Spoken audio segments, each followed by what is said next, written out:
Vous écoutez l'émission Il est écrit en balado-diffusion. Il est écrit, c'est un autre regard sur le monde et nous-mêmes à la lumière des pages de la Bible. Bonne écoute.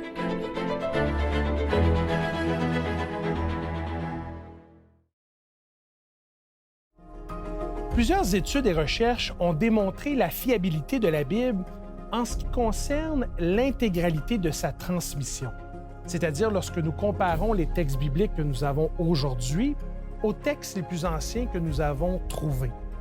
Par contre, ce qui demeure un sujet de discussion et de débat, c'est l'inspiration de la Bible. Est-ce que Dieu a véritablement inspiré le texte biblique? Demeurez des notes à Il est écrit alors que j'en discute avec notre invité du jour. Bienvenue à l'émission Il est écrit. Aujourd'hui, nous allons parler de la Bible, plus précisément de son inspiration et aussi des évidences qui sont à portée de notre main qui nous permettent de mieux comprendre à quel point c'est un livre fiable. Nous avions déjà enregistré une émission sur ce plateau avec le pasteur Pedro Torres concernant la transmission de la Bible. Et aujourd'hui, nous allons parler d'inspiration biblique. Bonjour, pasteur Torres. Bonjour, Patrick. Un plaisir d'être avec vous sur le plateau aujourd'hui pour parler d'un sujet qui, pour moi, en fait, est fondamental au christianisme.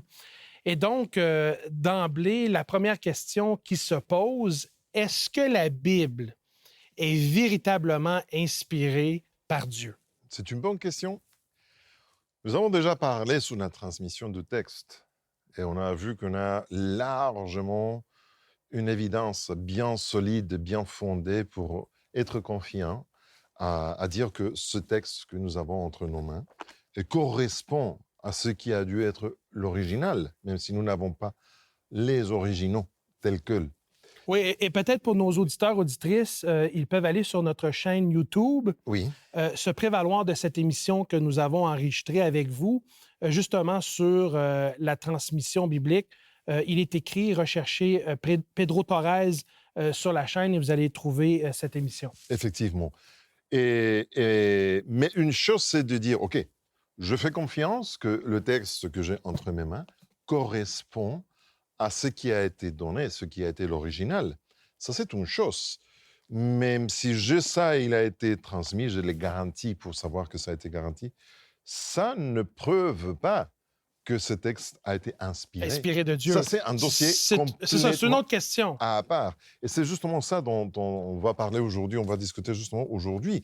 Et il y a un texte qui est toujours des bases, lorsqu'on discute de ça, qui se trouve dans 2 Pierre, chapitre 1, versets 20 et 21, et qui nous parle justement du principe. Un principe qui doit nous montrer qui prend l'initiative. S'il existe, je parle toujours dans la possibilité. Nous ne pouvons pas être toujours taxatifs, parce que pas tout le monde, pas tous les interlocuteurs, pas tout le monde qui regarde cette émission, forcément croit en Dieu. Oui, Mais... et c'est correct, parce que tout le monde est dans son propre cheminement spirituel et religieux. Et c'est justement dans ces partages ouverts à toute possibilité que j'aime discuter de ce type. Dans 2 Pierre, j'avais dit 1, c'est 2 Pierre, chapitre 5, verset... c'est pas 2 Pierre, c'est 2 Pierre 1, excusez-moi. Versets 20 et 21, c'est un texte très connu qui dit « Et avant tout, sachez qu'aucune prophétie de l'Écriture ne peut être l'objet d'interprétation particulière, car c'est nullement par une volonté humaine qu'une prophétie a jamais été pressentée, mais c'est poussé par le Saint-Esprit que des hommes ont parlé de la part de Dieu. » Mais c'est poussé par le Saint-Esprit que des hommes ont parlé de la part de Dieu. Exactement. Donc, ce texte nous dit que, en résumé, il y a pas mal de choses. C'est un texte qui donne pour plusieurs discussions. Mais le point que je veux souligner, c'est qu'aucun être humain peut provoquer cette inspiration. Ce n'est pas parce que je peux manipuler Dieu ou une source d'inspiration à ma volonté que je peux provoquer ou causer un moment de transe, on va dire, d'inspiration, chacun l'appelle comme il veut. Donc, la Bible dit ça, le texte biblique nous dit ça. Autrement dit, c'est Dieu lui-même, c'est lui qui prend l'initiative, c'est lui qui décide quand, qui et où. Et quoi? Et bien sûr. Qu'est-ce qui va être inspiré? Mais est-ce qu'il y a de l'évidence de cette inspiration de sources externes en ce qui concerne les auteurs bibliques? Il y a beaucoup de différentes approches. Nous n'allons pas parler de tous aujourd'hui. La véracité des faits historiques, par exemple, c'est l'un des faits. La Bible parle des choses qu'historiquement, les gens n'avaient pas les épreuves, et on a éprouvé aujourd'hui avec l'archéologie et d'autres choses que, effectivement, une telle ville existait, le nom d'autres choses. Mais ce n'est pas vraiment ça. Mais j'aimerais aujourd'hui nous focaliser surtout dans certains versets qui mentionnent des faits, des réalités du point de vue scientifique, de la connaissance humaine, que la Bible a affirmé avant que l'être humain a pu développer les moyens, la science, la technologie, la connaissance, pour arriver à une telle connaissance par ses propres moyens. Juste pour être sûr que j'ai bien compris. En fait, l'argumentaire qui est proposé, c'est de dire on aimerait démontrer autant que possible que la Bible est inspirée par Dieu. Mmh. Pour ce faire, Dieu, en fait, pour démontrer cela, va devoir inspirer certaines choses, certaines vérités scientifiques ou autres, avant même que nous, on puisse découvrir ces choses en tant que civilisation. Oui. Et ce serait une évidence qui nous porterait à croire, ben, l'être humain n'a pas pu penser à ça par lui-même. C'est Dieu qui a provoqué, qui a choisi la personne, le lieu, le moment pour donner ce message-là bien avant son temps. Exactement. Nous l'appelons Dieu. Et pour d'autres, on peut dire c'est une intelligence supérieure à celle de l'être humain et la civilisation à cet instant-là, et qui a dû avoir cette connaissance, qui a dû communiquer cette connaissance en sorte que cette personne ou ces personnes qui ont écrit les choses ont dit « Ok, je crois ce que tu me dis, je ne mets par écrit ». Point final. En tout cas, les personnes, étant donné le point historique et tout le contexte historique, physique même, où tout a été écrit, l'être humain n'avait pas le moyen d'affirmer une telle chose. Donc ça a dû être, cette connaissance a dû être reçue en quelque sorte d'une civilisation, d'une intelligence supérieure, quelqu'un qui avait la connaissance, la capacité, les moyens de savoir, avant que l'humanité arrive à cette connaissance, à cette découverte. Que les choses, exactement à cette découverte. Donc on serait dans le domaine scientifique d'une certaine part. Mais bon, c'est relié en quelque sorte. Mais d'abord, il y a une question que j'aimerais discuter par rapport à ceux qui ont écrit.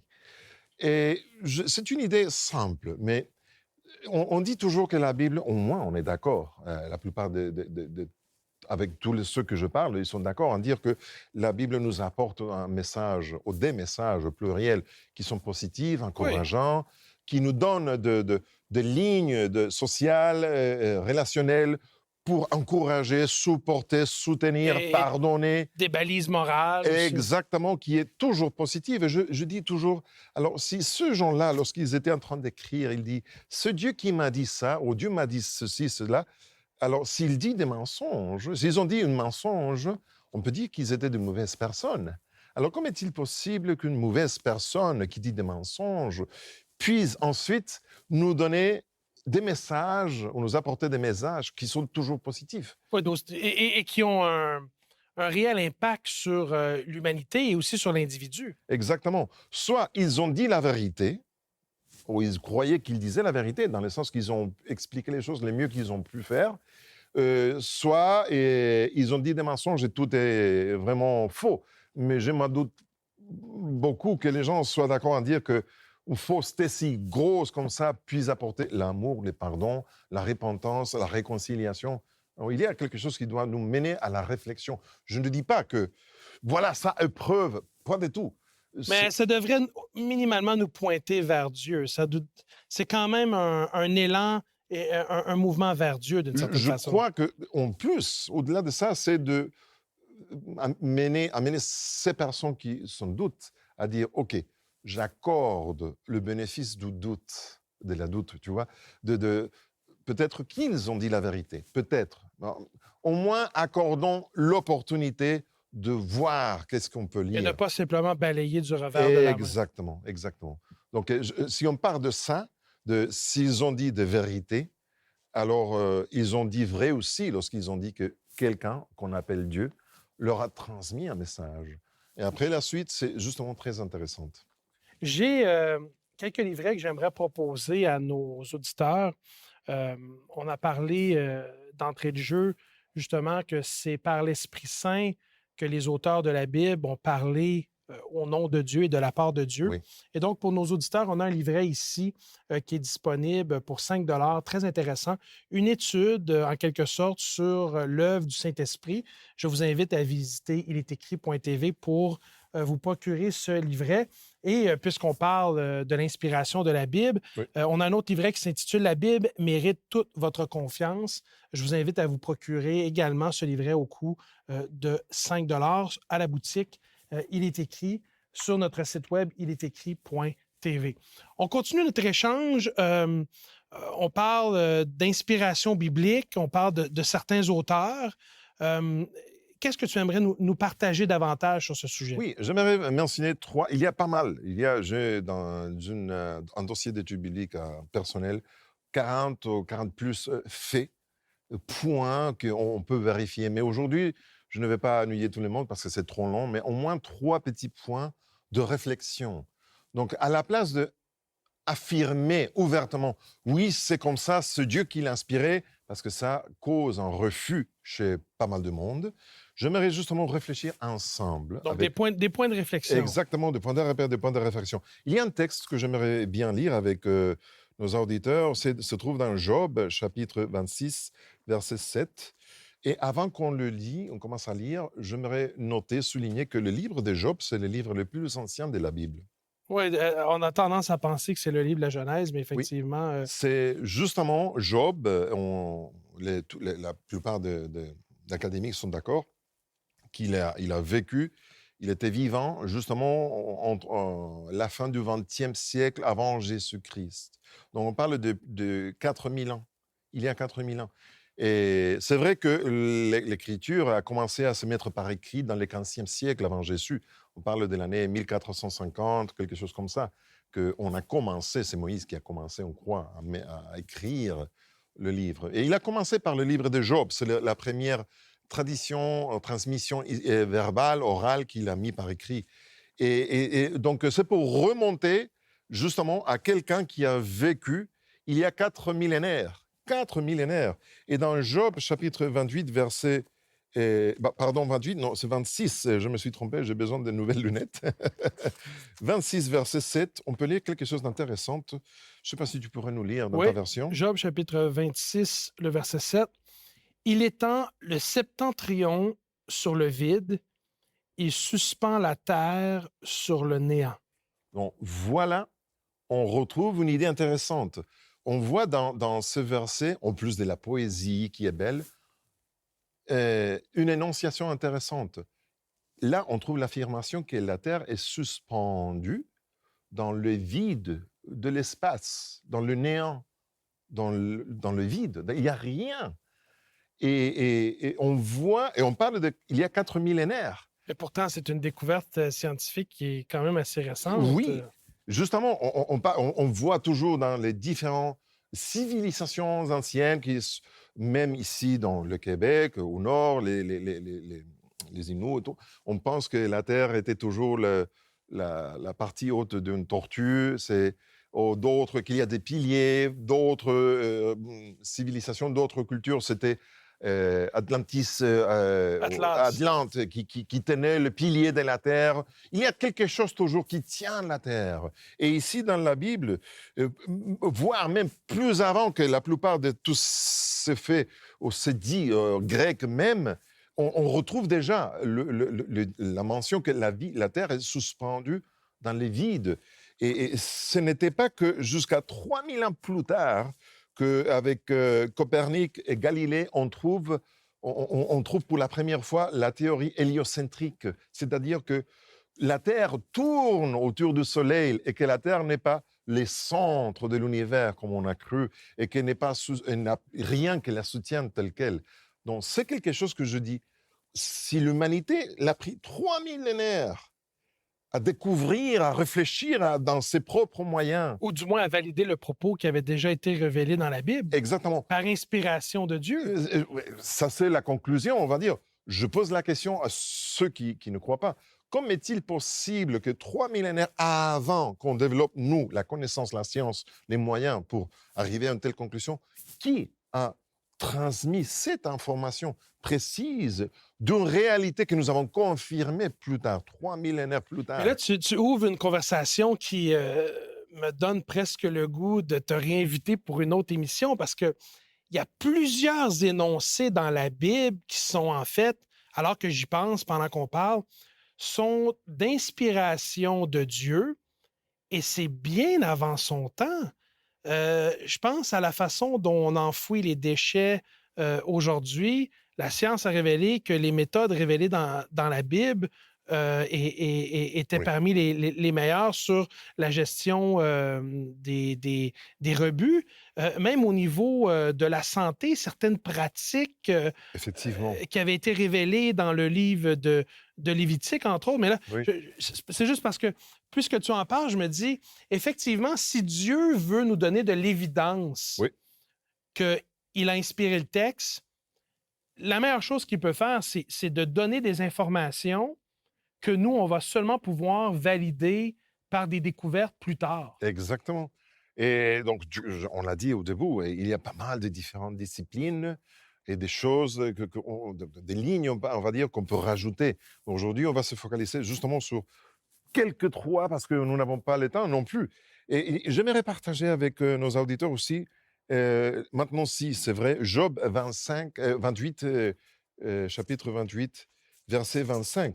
Là, on va retrouver, on revient encore, 2e millénaire avant Jésus, et 4000 ans depuis maintenant, en arrière. Et c'est vraiment en arrière qu'on découvre ça. Et il y a une affirmation qui est très connue aussi, mais dont je crois que la plupart du monde a passé de côté. Par-dessus. Oui, Et donc, on lit au verset 25. Juste pour donner le contexte, en fait, c'est... Job passe un moment là, très difficile. Oui, c'est compliqué. On pourrait étudier ça autrement à un autre moment, mais Dieu lui parle. Dieu est en train de lui parler et de le raisonner en quelque sorte. Exact. Et donc, c'est présenté comme une conversation entre Dieu et Job. Et c'est Dieu qui parle. Exactement. Il parle de lui-même. Il dit, quand il régla le poids du vent et qu'il fixa la mesure des eaux. Je m'arrête avec la mesure des eaux, mais je reste avec la première partie. Dans ma version, il dit justement quand il a déterminé le poids du vent. C'est une idée que pour nous, aujourd'hui, c'est normal. Est-ce que le vent, l'air, a du poids? Bien sûr, ça, on l'appelle aujourd'hui la pression atmosphérique. Mais on parle d'il y a 4000 ans.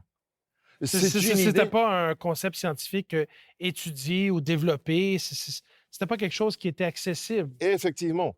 Et on doit se remonter au 6e siècle avec Evangelista Torricelli. Evangelista Torricelli, c'était l'assistant de Galilée.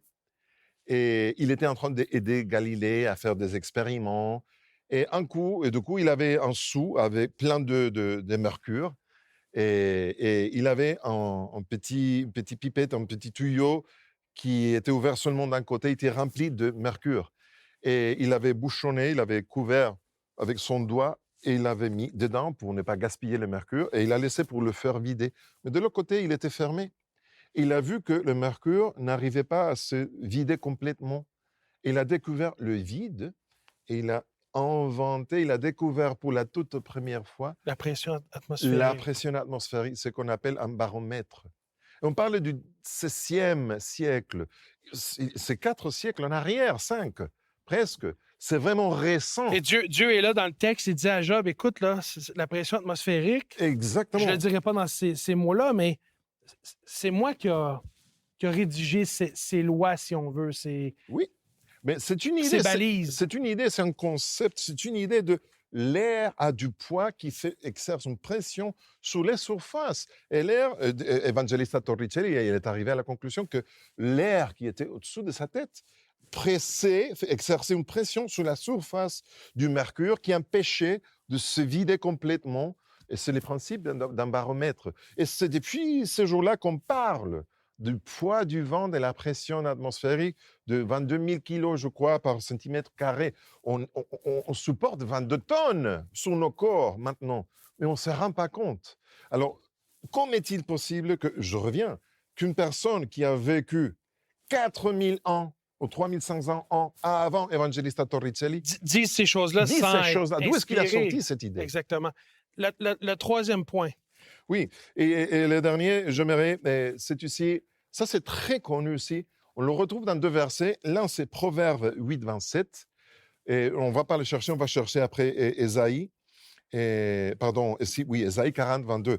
Mais c'est le même texte, on va lire Ésaïe 40, 22. Lui, je le connais bien. Exactement, mais la même idée, on la retrouve dans Proverbe. Oui, Proverbe, c'est un livre qui a été écrit par le roi d'Israël. On le place au Xe siècle, les années 1900 quelques, avant Jésus. Mais ce qu'on va lire, Pedro, c'est quand même particulier parce que, en fait, on va lire le texte et on va en parler après. Ésaïe, chapitre 40, verset 22. C'est lui qui est assis au-dessus du cercle de la terre, et ceux qui l'habitent sont comme des sauterelles. Il étend les cieux comme une étoffe légère, il les déploie comme une tente pour en faire sa demeure. On parle ici du cercle de la terre. Exact. Mais là, moi, ce qui me frappe dans tout ça, c'est qu'ils avaient accès, le clergé, au moment où on a découvert que la terre est ronde. La terre est ronde, la terre est un sphère. Ils avaient accès au récit biblique. Oui, mais ça, c'est... Bon, on peut parler un autre jour de l'obscurité du Moyen-Âge, mais ça, c'est une autre chose. Mais c'est clair qu'il y a 3000 ans, la Bible affirmait la terre est ronde. Il y a 4000 ans, la Bible affirmait que, les écrivains de la Bible affirmaient que la terre est suspendue dans le vide, dans le néant. Et ils l'ont fait sous l'influence de l'inspiration. Ça a dû être quelqu'un qui avait cette connaissance au-dessus de la capacité humaine qui a dû transmettre cette information, en quelque sorte. Et cette communication de l'information, on l'appelle inspiration. Qui est à l'origine? Appelle-le comme tu veux. Je l'appelle Dieu. OK? Mais en tout cas, ici, je vois que les gens peuvent dire, oui, mais les Grecs savaient déjà. Oui, mais c'est Pythagore, au VIe siècle, avant Jésus, que par des calculs mathématiques, c'est en raison de l'ombre projetée par un obélisque en Égypte, un autre obélisque en Grèce, qui s'est rendu compte qu'il avait un angle. Et mathématiquement, il est arrivé à la conclusion que la surface de la Terre avait une curvature. Mais même... Ça, c'est le VIe siècle avant Jésus. Mais on parle de textes qui ont été écrits, Ésaïe, 8e siècle avant Jésus, Proverbes, 10e siècle avant Jésus, 400 ans plus tôt encore que Pythagore. Et la question reste toujours la même. Est-ce que l'être humain avait les moyens par lui-même d'arriver à tout ça? Non. Ça nous a pris des siècles, parfois des millénaires. Et donc, la question, évidemment, c'est ça. Ce qu'on se pose comme question finale, c'est pourquoi est-ce que Dieu choisit d'agir ainsi? Bien, si tu me permets d'y répondre rapidement, le temps nous presse un peu. C'est qu'essentiellement, Dieu désire tellement un contact avec nous qu'il fait tout pour nous démontrer qu'il est l'inspiration derrière le texte qu'il nous a donné, texte qui nous permet de comprendre d'où nous venons, qui nous sommes, où nous allons et comment entrer en contact avec ce Dieu qui nous aime et désire nous sauver. Et pour ceux qui ne croient pas en Dieu ou disent ne pas croire en Dieu, ma conclusion, ça sera toujours la même. Accordez à la Bible une opportunité, une chance. Ben donnez-vous une chance. Pas juste une chance, donnez-vous une vraie chance. Exactement, parce que ce que nous venons de dire, au moins, doit vous faire réfléchir que la Bible, c'est quelque chose qu'on doit prendre au sérieux, que par nous-mêmes, ça nous a pris des millénaires parfois d'affirmer avec nos moyens les choses que la Bible disait pendant des millénaires et que les gens disaient, mais ça c'est une folie, c'est faux. Aujourd'hui, personne s'en doute. Il y a des choses encore que nous n'avons pas développées, nous n'avons pas encore développé par nous-mêmes les moyens d'éprouver et qu'on considère des miracles. Peut-être un jour, il y a des choses que ça va arriver. Mais si on suit, disons, la tendance, on peut dire que ça vaut la peine. Même si vous ne croyez pas en Dieu, ça, au moins, ça doit vous vous interpeller. faire, pas douter, mais questionner si vraiment ça a été inspiré ou non. Pedro, merci d'avoir été avec nous. Merci de partager avec autant de charisme, autant de conviction, c'est le mot que je cherchais, ton attachement à la Bible. Aurais-tu la gentillesse de faire une prière pour nous et pour nos auditeurs, auditrices, dans une perspective que, effectivement, que ceux qui sont en questionnement se donnent au moins une opportunité de s'ouvrir à la lecture de la parole de Dieu. Prions. Merci notre Seigneur parce que tu nous as donné ce privilège de connaître ta volonté dans la Bible. Merci parce que tu nous as laissé suffisante évidence dans ta parole pour te faire confiance. Je t'en prie que tu puisses bénir chaque auditeur, chaque auditrice et surtout ceux qui ont des doutes pour qu'ils puissent t'accorder l'opportunité d'ouvrir ta parole. Merci pour toutes ces grâces au nom de Jésus. Amen.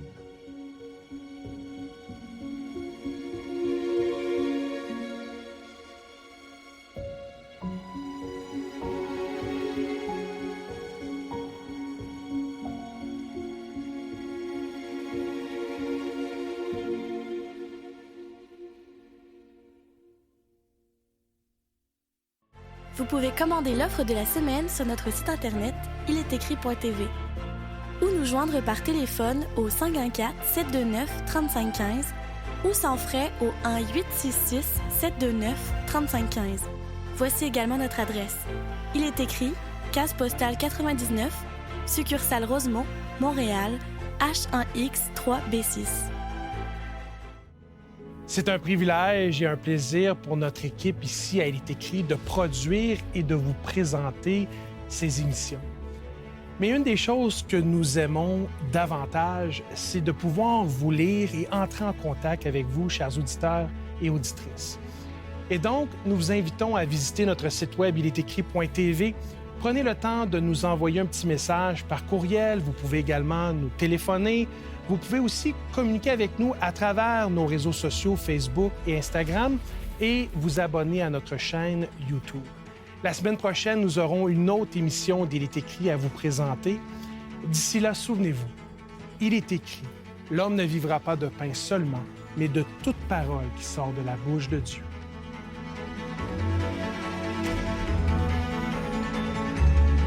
Cette émission a été préparée par l'équipe d'Espoir Média Québec. Laissez-nous vos commentaires, questions et suggestions sur ilestécrit.tv. Si vous avez apprécié ce balado, partagez-le.